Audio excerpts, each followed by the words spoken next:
برطانیہ کے پاس چلا گیا۔ اب اس کے بعد جو ہے وہ دوسرا مرحلہ جو ہے وہ شروع ہوتا ہے۔ پہلی جنگ عظیم کے اختتام پہ جو ہے وہ جنگ کے تصفیے کے لیے اور ان سارے معاملات کے لیے جو ہے وہ لیگ آف نیشن جو ہے وہ بنائی گئی، جس طریقے سے دوسری جنگ عظیم کے بعد جو ہے اقوام متحدہ کی بنیاد رکھی گئی۔ تو 1922 میں جو ہے وہ لیگ آف نیشن نے جو ہے یہ فیصلہ کر دیا، مطلب اب یوں سمجھیں کہ برطانیہ کو قانونی طور پہ یہ حق دے دیا گیا کہ فلسطین جو ہے وہاں پہ مینڈیٹ اب برطانیہ کا ہوگا۔ ساتھ ہی میں لیگ آف نیشن جو ہے وہ یہ ریکمینڈ کر رہی ہے کہ برطانیہ کی یہ ذمہ داری ہے کہ وہ فلسطین کے اندر جو ہے وہ یہودیوں کا ایک وطن جو ہے وہ آباد کرے اور اس کے لیے جتنی سہولیات فراہم ہو سکتی ہیں وہ فراہم کی جائیں۔ اور اس وقت کی جو مردم شماری اگر آپ یہ دیکھیں کہ مسلمان جو ہیں وہ اس وقت 81% تھے، عیسائی عرب جو تھے وہ 9% تھے اور یہودی جو تھے وہ صرف 10% وہاں پہ آباد تھے۔ اور جو یہ لیگ آف نیشن نے جو ڈاکومنٹ جاری کیا اس کے اندر جو مقامی آبادی تھی نا ان کے جو رائٹس تھے اس کے اندر صرف 2 الفاظ کا استعمال ہوا تھا، سول اینڈ ریلیجیس رائٹس۔ ان کے پولیٹیکل رائٹس کی کوئی بات ہی نہیں ہوئی تھی سرے سے۔ یعنی ایک آبادی جو وہاں پہ موجود ہے جس کے اوپر قبضہ کیا گیا اور خود جو ہے وہ پہلے یہ کمٹمنٹ کی گئی کہ وہ یہاں سے جو ہے وہ چلے جائیں گے، اگرچہ کہ وہ بھی ایک دھوکہ ہی تھا، تو لیکن اس کے باوجود اپنے اس فیصلے سے بھی جو ہے وہ یہ ہٹے۔ تو یہ لیگ آف نیشن نے جو ہے یوں سمجھا کہ وہاں پہ جو یہودیوں کی اثر پذیری تھی یہ اس کا ثبوت تھا کہ ایک سیاسی وجود جو ہے وہ اسرائیل 1922 کے اندر اب وہاں پہ جنم لے رہا تھا اور فلسطین جو تھا وہ اپنا ہزاروں سال پرانا وجود جو ہے وہ اب کھو رہا تھا۔ اچھا، برطانیہ کا یہ جو دور شروع ہوا نا اعلان بلفور کے بعد، اس کے بعد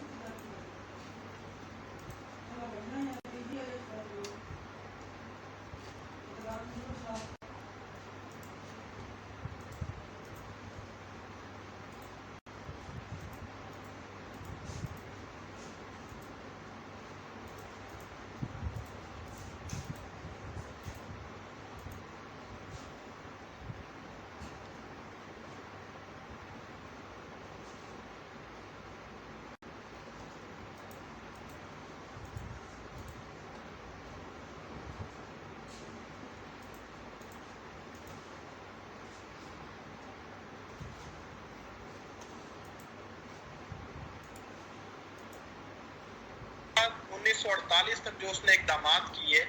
وہ اس کے لیے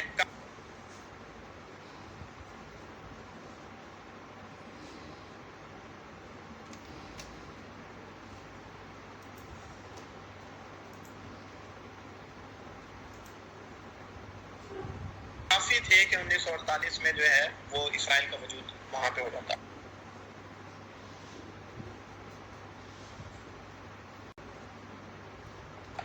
آپ یہ دیکھیں کہ برطانیہ کے اندر فلسطین کا پہلا ہائی کمشنر جو لگایا گیا وہ خود ایک یہودی تھا، اور وہاں پہ جو حکومت ادارہ وہ تو یہ برطانیہ کے تحت تھی وہاں کی حکومت، تو وہاں کی جو وزارتیں تھیں اس کے اندر اہم وزارتیں وہ ساری کی ساری جس میں آباد کاری یعنی مائگریشن جو ہے وہ یہودیوں کی آسان ہو سکے وہ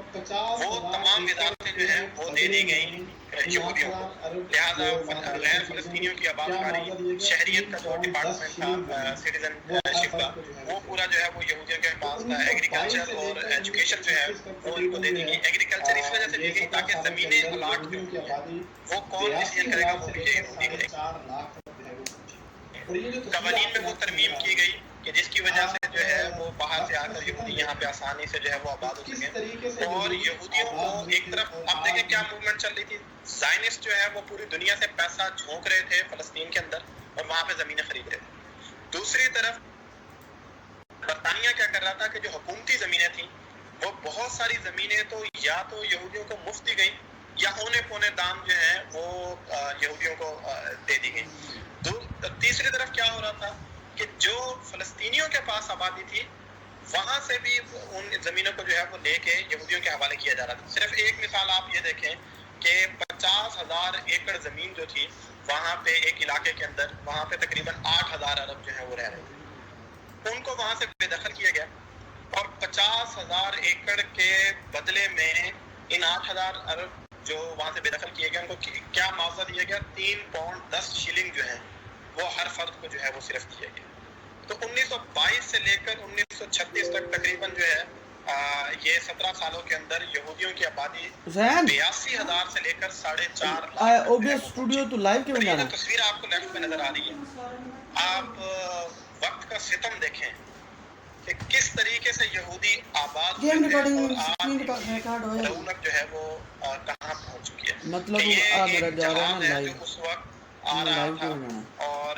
ہولوکاسٹ کی وجہ سے جو یہ بچے کچے یہودی تھے یہ 1947 کے اندر جو ہے وہ پناہ گزین کی حیثیت سے داخل ہو رہے ہیں. اور اس کے اوپر لکھا کیا ہوا ہے کہ Germans destroyed our families and homes, don't you destroy our homes. فلسطین کے لوگوں کو یہ کہا جا رہا ہے کہ جرمنوں نے جو ہے وہ ہمارے مکانوں کو اور ہمارے گھروں کو جو ہے وہ برباد کر دیا ہے، تو تم ہماری امیدیں نہ تو یہ منت سماجت کر کے جو ہے وہ داخل ہوئے. لیکن اس کے بعد یہ قبضے کا پورا جو ہے وہ پلان وہاں پہ تیار کیا گیا. پھر دوسری جنگ عظیم جب ہوئی تو یہ ہولوکاسٹ کا معاملہ جو ہے وہ ہوا، اس کی وجہ سے یہودی وہاں پہ آ کے آباد ہونا شروع ہوئے. تو اس کے بعد جب یہ آبادی ہوئی نا 82,000 سے سمجھے 4.5 لاکھ تک پہنچی تو عرب اس کو جان چکے تھے کہ اب ہو کیا گیا ہمارے ساتھ. اور انہوں نے اس کا پھر رسپانس کس طریقے سے دیا کہ جو مقامی آبادی تھی انہوں نے اس کے اوپر مزاحمت شروع کی. اور اس مزاحمت کے نتیجے میں پھر یہودیوں نے جو ہے وہ ایک پورا اپنا یہ سمجھیں کہ ملیشیات جو ہیں وہ تیار کیے اور انہوں نے اٹیک کیا اور ایک وحشیانہ ظلم جو ہے وہ اس وقت کیا گیا. اور بہت سارے لوگ جو وہاں پہ عرب وہاں پہ رہ رہے تھے، جو کوئی اپنا حق مانگتا تو برطانوی کیا کرتے ان پر زندگی اتنی تنگ کر دیتے تھے کہ وہ نقل مکانی پہ مجبور ہوتے تھے. اور جو کوئی نقل مکانی کرتا تھا، یہ آپ دیکھیں کہ خود برٹش امپائر جو ہے وہ ان کو شہریت دیتی تھی کہ ٹھیک ہے اگر تم یہاں سے نکلتے ہو تو تمہیں تمام سہولیات بھی دی جائیں گی اور تمہیں کسی اور جگہ پہ جو ہے وہ ہم شہریت بھی جو ہے وہ دے دیں گے. اس طریقے سے فلسطینیوں کا جو سرزمین تھی وہاں پہ یہودیوں کو آباد کیا گیا. اچھا، یہاں تک اب جو بات ہوئی تھی وہ صرف یہ تھا کہ قومی وطن جو ہے وہ بنایا جائے گا. قومی وطن اور قومی ریاست میں کیا فرق ہے کہ یہودیوں کو ایک جگہ پہ رہنے کی اجازت دی جائے گی اور کنٹرول تو ظاہر ہے اس وقت برطانیہ کا تھا، کوئی قومی ریاست کی بات نہیں ہوگی. لیکن جب دوسری جنگ عظیم کے بعد اقوام متحدہ جو ہے وہ بنی تو اقوام متحدہ کے اندر برطانیہ نے فلسطین کا مسئلہ جو ہے وہ پیش کر دیا اور وہاں پہ جو ہے آپ دیکھیں کہ صرف نام ہی بدلا، عزائم اور وہ ساری چیزیں تو وہی رہی.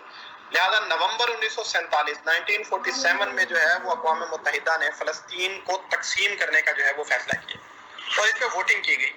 تو جو کم سے کم ووٹ درکار تھے وہ 33 ووٹس تھے، لیکن جو اس کے حق میں ووٹ تھے وہ 30 کے قریب ووٹ بڑی مشکل سے جو ہے وہ ان کو حاصل ہو پائے. تو ووٹنگ سے ایک رات پہلے جو ہے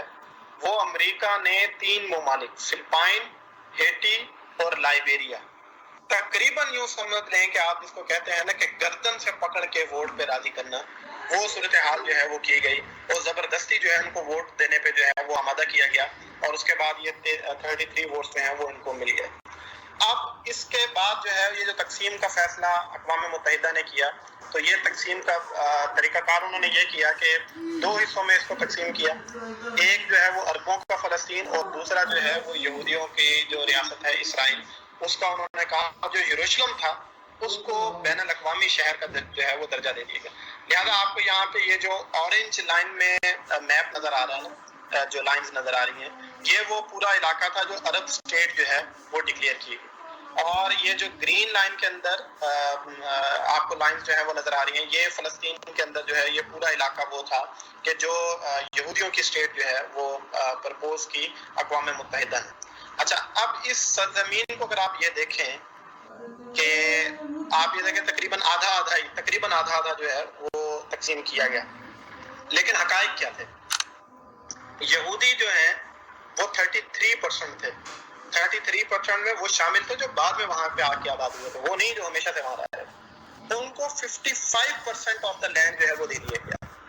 اور اس کے مقابلے میں جو عرب تھے وہ 67% تھے اور ان کو زمین کتنی دی گئی؟ 45%.